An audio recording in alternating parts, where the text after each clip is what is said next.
جس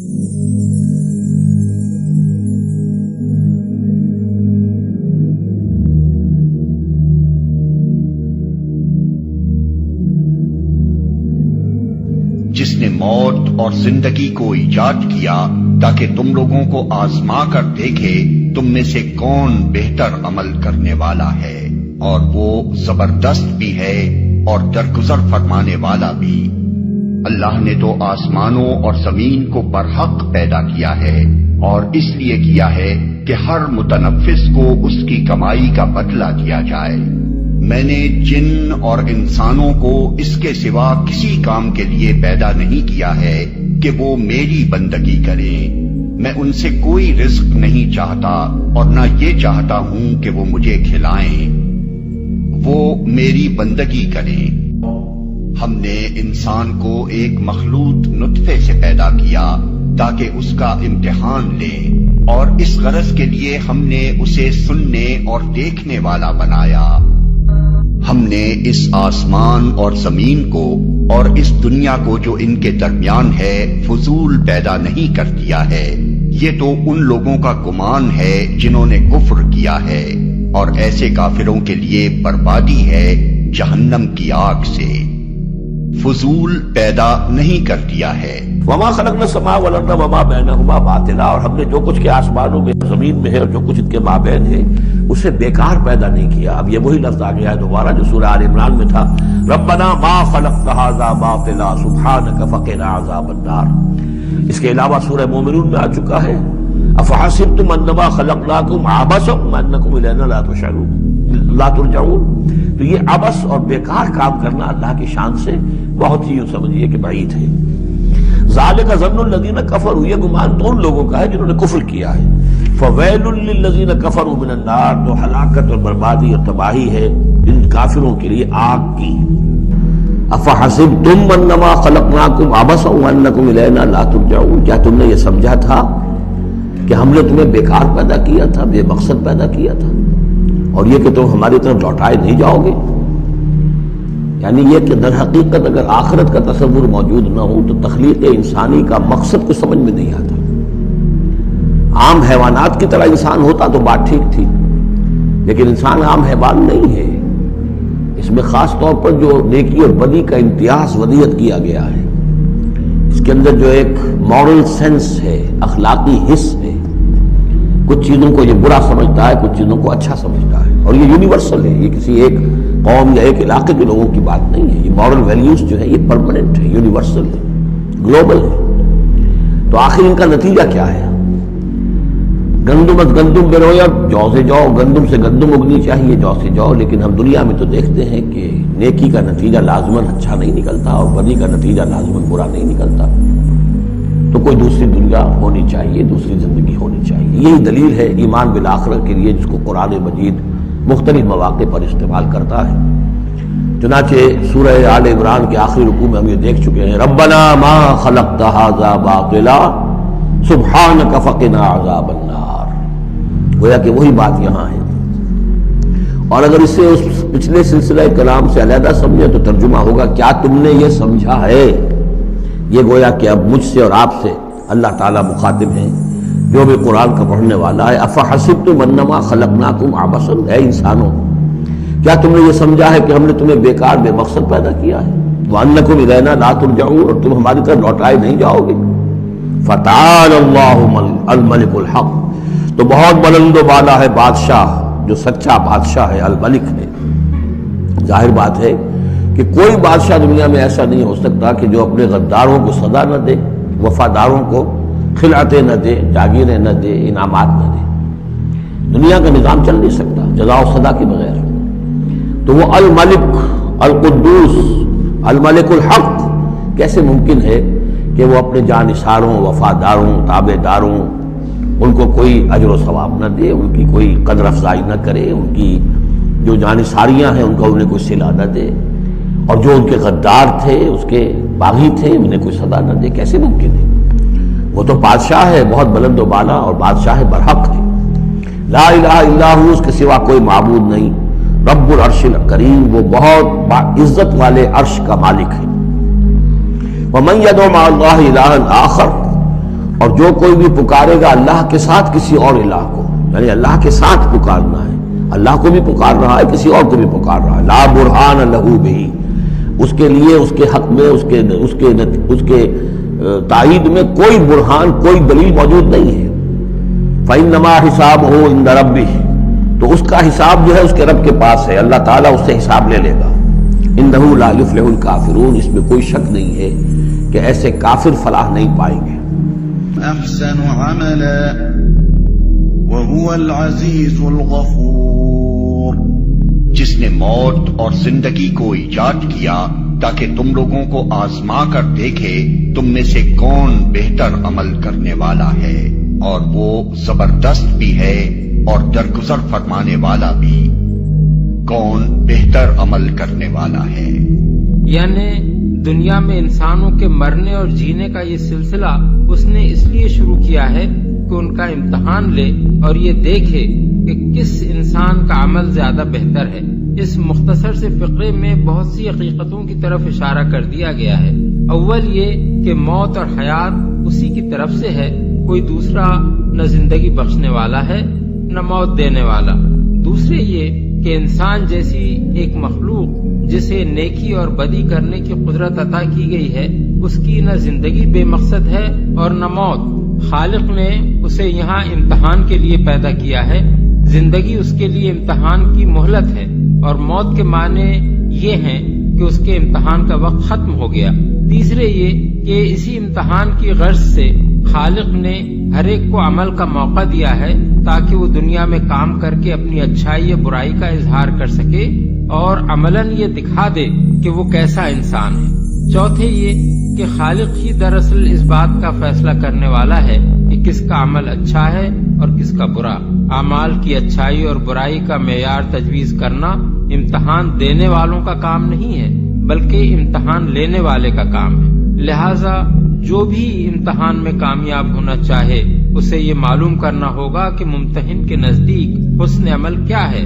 پانچواں نقطہ خود امتحان کے مفہوم میں پوشیدہ ہے، اور وہ یہ کہ جس شخص کا جیسا عمل ہوگا اس کے مطابق اس کو جزا دی جائے گی، کیونکہ اگر جزا نہ ہو تو سرے سے امتحان لینے کے کوئی معنی ہی نہیں رہتے۔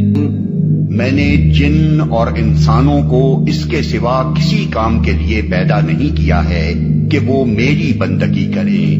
میں ان سے کوئی رزق نہیں چاہتا اور نہ یہ چاہتا ہوں کہ وہ مجھے کھلائیں، وہ میری بندگی کریں۔ یعنی میں نے ان کو دوسروں کی بندگی کے لیے نہیں بلکہ اپنی بندگی کے لیے پیدا کیا ہے۔ میری بندگی تو ان کو اس لیے کرنی چاہیے کہ میں ان کا خالق ہوں۔ دوسرے کسی نے جب ان کو پیدا نہیں کیا ہے تو اس کو کیا حق پہنچتا ہے کہ یہ اس کی بندگی کریں، اور ان کے لیے یہ کیسے جائز ہو سکتا ہے کہ ان کا خالق تو ہوں میں اور یہ بندگی کرتے پھریں دوسروں کی۔ یہاں یہ سوال پیدا ہوتا ہے کہ اللہ تعالیٰ صرف جنوں اور انسانوں ہی کا خالق تو نہیں ہے بلکہ سارے جہان اور اس کی ہر چیز کا خالق ہے، پھر یہاں صرف جنوں اور انسانوں ہی کے متعلق کیوں فرمایا گیا کہ میں نے ان کو اپنے سوا کسی کی بندگی کے لیے پیدا نہیں کیا ہے، حالانکہ مخلوقات کا ذرہ ذرہ اللہ ہی کی بندگی کے لیے ہے؟ اس کا جواب یہ ہے کہ زمین پر صرف جن اور انسان ایسی مخلوق ہیں جن کو یہ آزادی بخشی گئی ہے کہ اپنے دائرہ اختیار میں اللہ تعالیٰ کی بندگی کرنا چاہیں تو کریں، ورنہ وہ بندگی سے منہ بھی موڑ سکتے ہیں اور اللہ کے سوا دوسروں کی بندگی بھی کر سکتے ہیں۔ دوسری جتنی مخلوقات بھی اس دنیا میں ہیں وہ اس نوعیت کی کوئی آزادی نہیں رکھتی، ان کے لیے سرے سے کوئی دائرہ اختیار ہے ہی نہیں کہ وہ اس میں اللہ کی بندگی نہ کریں یا کسی اور کی بندگی کر سکیں۔ اس لیے یہاں صرف جنوں اور انسانوں کے متعلق فرمایا گیا ہے کہ وہ اپنے اختیار کے حدود میں اپنے خالق کی اطاعت و عبودیت سے منہ موڑ کر اور خالق کے سوا دوسروں کی بندگی کر کے خود اپنی فطرت سے لڑ رہے ہیں۔ ان کو یہ جاننا چاہیے کہ وہ خالق کے سوا کسی کی بندگی کے لیے پیدا نہیں کیے گئے ہیں، اور ان کے لیے سیدھی راہ یہ ہے کہ جو آزادی انہیں بخشی گئی ہے اسے غلط استعمال نہ کریں، بلکہ اس آزادی کے حدود میں بھی خود اپنی مرضی سے اسی طرح خدا کی بندگی کریں جس طرح ان کے جسم کا رونگٹا رونگٹا ان کی زندگی کے غیر اختیاری حدود میں اس کی بندگی کر رہا ہے۔ عبادت کا لفظ اس آیت میں محض نماز روزے اور اسی نوعیت کی دوسری عبادات کے معنی میں استعمال نہیں کیا گیا ہے کہ کوئی شخص اس کا مطلب یہ لے لے کہ جن اور انسان صرف نماز پڑھنے اور روزے رکھنے اور تسبیح و تحلیل کرنے کے لیے پیدا کیے گئے ہیں۔ یہ مفہوم بھی اگرچہ اس میں شامل ہے مگر یہ اس کا پورا مفہوم نہیں ہے۔ اس کا پورا مفہوم یہ ہے کہ جن اور انسان اللہ کے سوا کسی اور کی پرستش، اطاعت، فرمانبرداری اور نیازمندی کے لیے پیدا نہیں کیے گئے ہیں۔ ان کا کام کسی اور کے سامنے جھکنا، کسی اور کے احکام بجا لانا، کسی اور سے تقوی کرنا، کسی اور کے بنائے ہوئے دین کی پیروی کرنا، کسی اور کو اپنی قسمتوں کا بنانے اور بگاڑنے والا سمجھنا اور کسی دوسری ہستی کے آگے دعا کے لیے ہاتھ پھیلانا نہیں ہے۔ اللہ نے تو آسمانوں اور زمین کو برحق پیدا کیا ہے اور اس لیے کیا ہے کہ ہر متنفس کو اس کی کمائی کا بدلہ دیا جائے۔ لوگوں پر ظلم ہرگز نہ کیا جائے گا۔ برحق پیدا کیا ہے، یعنی اللہ تعالیٰ نے زمین اور آسمان کی تخلیق کھیل کے طور پر نہیں کی ہے بلکہ یہ ایک بامقصد حکیمانہ نظام ہے۔ اس نظام میں یہ بات بالکل ناقابل تصور ہے کہ اللہ کے دیے ہوئے اختیارات اور ذرائع و وسائل کو صحیح طریقے سے استعمال کر کے جن لوگوں نے اچھا کارنامہ انجام دیا ہو اور انہیں غلط طریقے سے استعمال کر کے جن دوسرے لوگوں نے ظلم و فساد برپا کیا ہو، یہ دونوں قسم کے انسان آخر کار مر کر مٹی ہو جائیں اور اس موت کے بعد کوئی دوسری زندگی نہ ہو جس میں انصاف کے مطابق ان کے اچھے اور برے اعمال کا کوئی اچھا یا برا نتیجہ نکلے۔ اگر ایسا ہو تو یہ کائنات ایک کھلنڈرے کا کھلونا ہوگی، نہ کہ ایک حکیم کا بنایا ہوا بامقصد نظام۔ لوگوں پر ظلم ہرگز نہ کیا جائے گا۔ اس سیاق و سباق میں اس فقرے کا صاف مطلب یہ ہے کہ اگر نیک انسانوں کو ان کی نیکی کا اجر نہ ملے اور ظالموں کو ان کے ظلم کی سزا نہ دی جائے اور مظلوموں کی کبھی داد رسی نہ ہو تو یہ ظلم ہوگا۔ خدا کی خدائی میں ایسا ظلم ہرگز نہیں ہو سکتا۔ اسی طرح خدا کے ہاں ظلم کی یہ دوسری صورت بھی کبھی رونما نہیں ہو سکتی کہ کسی نیک انسان کو اس کے استحقاق سے کم اجر دیا جائے یا کسی بد انسان کو اس کے استحقاق سے زیادہ سزا دے دی جائے۔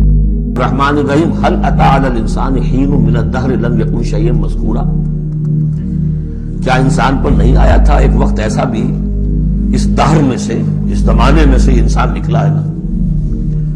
قلزم ہستی سے تو ابرا ہے مانند حباب، تو قلزم ٹائم، اس ٹائم کا بھی ایک بہت بڑا سمندر ہے، اسی سے ہم ابھر کر آئے ہیں۔ هل اتى على الانسان حين من الدهر لم يكن شيئا مذكورا، قابل ذکر شے ہی نہیں تھا وہ۔ کوئی پسند کرتا ہے اس کو ذکر کرنا، اب کیا کرے، قرآن میں تو لفظ آتا ہے اس کو ہمیں ترجمہ کرنا پڑتا ہے، ورنہ ظاہر بات ہے کہ آدمی پسند بھی نہیں کرتا کہ اس کو ذکر کیا جائے۔ اس چیز سے لم یکن شیئا مذکورا، وہ شے جو زبان پہ لانے کے لائق نہیں ہے اس سے پیدا کیا گیا۔ انا خلقنا الانسان من نطفۃ امشاج، ہم نے انسان کو پیدا کیا ہے ملے جلے نطفے سے۔ اب بتائیے کہ اس کو کیا سمجھا ہوگا پہلے جبکہ معلوم نہیں تھا۔ امشاج ملا جلا، مرد کی طرف سے سپرمیٹوزوان آ رہا ہے، ماں کی طرف سے اووم آ رہا ہے، ان دونوں کے اجتماع سے پھر وہ زائگوٹ وجود میں آتا ہے، نبتلی ہے، اور پھر اس کو ہم مختلف ادوار میں سے گزار رہے ہیں، نطفہ اور علقہ اور مضغہ، ہم الٹتے پلٹتے رہے اسے، یا اس کا یہ مطلب یہ بھی ہے کہ ہم نے یہ تخلیق کی ہے اسے جانچنے کے لیے، پرکھنے کے لیے، ابتلا کے لیے۔ فَجَعَلْنَاهُ سَمِيعًا بَصِيرًا، پھر ہم نے اس کو بنا دیا سننے والا، دیکھنے والا۔ اِنَّا هَدَيْنَاهُ السَّبِيلَ، اور پھر ہم نے اسے راہ سجھا دی۔ فطرت کے اندر وہ راہ کی ہدایت موجود ہے، ایمان ہے ہماری روح کے اندر۔ هَدَيْنَاهُ السَّبِيلَ، ہم نے وہ راستہ دکھایا ہوا ہے اس کو، اندھا بہرا نہیں بھیجا دنیا کے اندر، ایک اسے ظاہری آنکھ دی ہے، ایک باطنی آنکھ بھی دی ہے اسے، روح پھونکی ہے اس میں۔ انا ہدینا سبیل، اور اس کے بعد اس کو آزادی دے دی، اما شاکرا و اما کفورا، چاہے تو شکر گزار بن کر زندگی گزارے اور چاہے ناشکرا ہو کر۔ ہم نے انسان کو ایک مخلوط نطفے سے پیدا کیا تاکہ اس کا امتحان لیں، اور اس غرض کے لیے ہم نے اسے سننے اور دیکھنے والا بنایا، نطفے سے پیدا کیا۔ ایک مخلوط نطفے سے مراد یہ ہے کہ انسان کی پیدائش مرد اور عورت کے دو الگ الگ نطفوں سے نہیں ہوئی ہے بلکہ دونوں نطفے مل کر جب ایک ہو گئے تب اس مرکب نطفے سے انسان پیدا ہوا۔ اس کا امتحان لے۔ یہ ہے دنیا میں انسان کی اور انسان کے لیے دنیا کی اصل حیثیت۔ وہ درختوں اور جانوروں کی طرح نہیں ہے کہ اس کا مقصد تخلیق یہیں پورا ہو جائے اور قانون فطرت کے مطابق ایک مدت تک اپنے حصے کا کام کر کے وہ یہیں مر کر فنا ہو جائے۔ نیز یہ دنیا اس کے لیے نہ دارالعذاب ہے جیسا کہ راہب سمجھتے ہیں، نہ دارالجزا ہے جیسا کہ تناسخ کے قائلین سمجھتے ہیں، نہ چراگاہ اور تفریح ہے جیسا کہ مادہ پرست سمجھتے ہیں، اور نہ رزم گاہ جیسا کہ ڈارون اور مارکس کے پیرو سمجھتے ہیں، بلکہ دراصل یہ اس کے لیے ایک امتحان گاہ ہے۔ وہ جس چیز کو عمر سمجھتا ہے حقیقت میں وہ امتحان کا وقت ہے جو اسے یہاں دیا گیا ہے۔ دنیا میں جو قوتیں اور صلاحیتیں بھی اس کو دی گئی ہیں، جن چیزوں پر بھی اس کو تصرف کے مواقع دیے گئے ہیں، جن حیثیتوں میں بھی وہ یہاں کام کر رہا ہے، اور جو تعلقات بھی اس کے اور دوسرے انسانوں کے درمیان ہیں، وہ سب اصل میں امتحان کے بے شمار پرچے ہیں، اور زندگی کے آخری سانس تک اس امتحان کا سلسلہ جاری ہے۔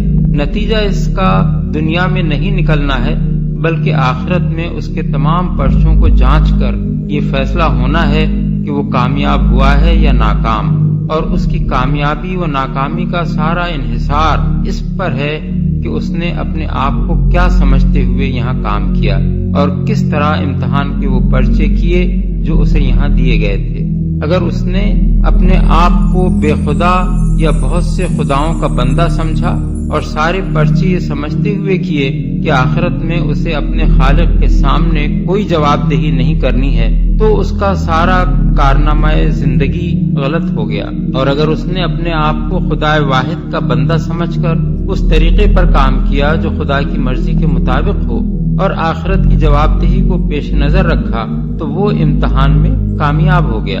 یہ مضمون قرآن مجید میں اس کثرت کے ساتھ اور اتنی تفصیلات کے ساتھ بیان کیا گیا ہے کہ ان سب مقامات کا حوالہ دینا یہاں مشکل ہے۔ جو حضرات اسے پوری طرح سمجھنا چاہتے ہوں وہ تفہیم القرآن کی ہر جلد کے آخر میں فہرست موضوعات کے اندر لفظ آزمائش نکال کر وہ تمام مقامات دیکھ لیں جہاں قرآن میں مختلف پہلوؤں سے اس کی وضاحت کی گئی ہے۔